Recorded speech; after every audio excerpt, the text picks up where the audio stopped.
Bismillahirrahmanirrahim. Assalamualaikum warahmatullahi wabarakatuh.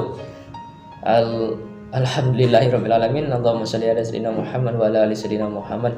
Hari ini kita akan membahas sahabat medical hacking Kota Pekanbaru dan cabang yang lainnya di channel MedHack TV. Jangan lupa di-subscribe, dihidupkan loncengnya, dikasih informasi kepada kawan-kawan yang lain. Hari ini kita akan membahas tentang beberapa golongan penyakit yang ada dalam kehidupan kita, baik itu penyakit jiwa, penyakit fisik, penyakit psikosomatik, penyakit sosial maupun penyakit spiritual. Hari ini insya Allah kita akan membahas beberapanya saja. Yang pertama itu penyakit fisik, yaitu penyakit yang bisa tampak oleh kita, yang bisa kita rasakan, yang bisa tampak oleh orang lain dan disadari penyakitnya, dan misalnya penyakit tipes, penyakit TBC, penyakit anemia, kekurangan darah, penyakit-penyakit yang mungkin sudah lumrah ya kita bahas.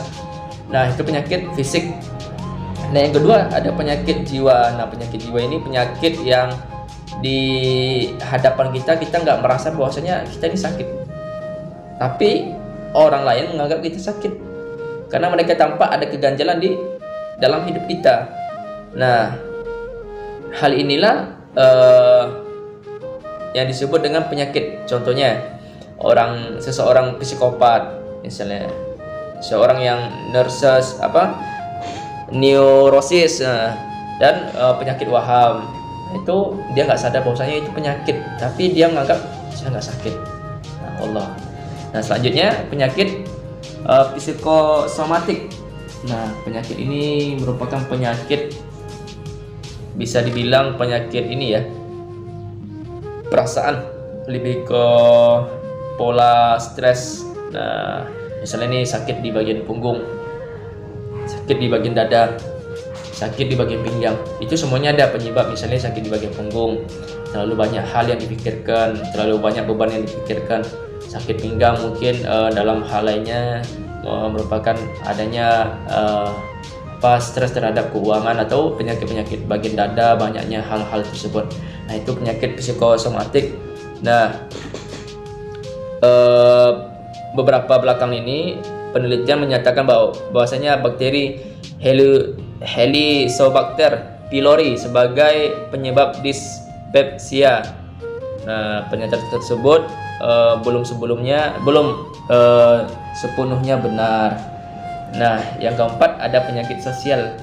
Penyakit sosial ini adalah penyakit traumanya seseorang terhadap lingkungan tersebut.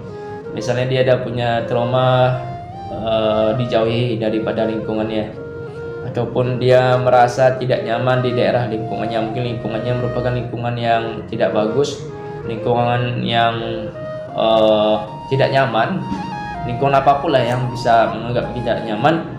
Nah, dia mempunyai trauma sehingga dia nggak berani untuk melakukan tindakan keluar dari rumah.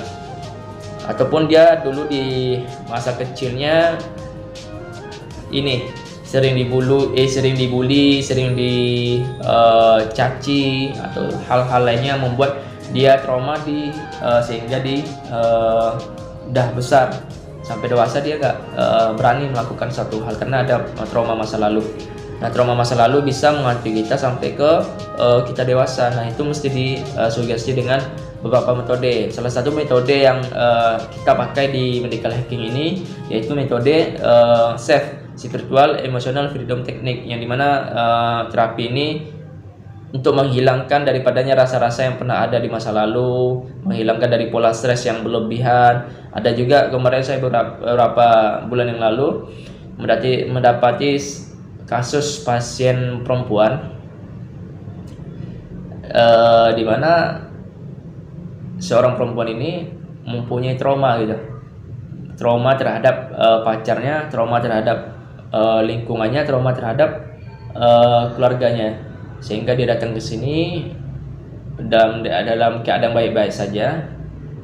Setelah kita gali-gali apa masalahnya, terus kita lakukan metode terapi, akhirnya semua yang dia derita disampaikan di dalam metode terapi yang kita lakukan. Jadi karena sebelumnya dia bersifat seperti ini, ketika dia pergi suatu tempat dia ditegur oleh orang lain, bukan ditegur tapi ya seperti, "Kak, ini tempat saya loh," gitu.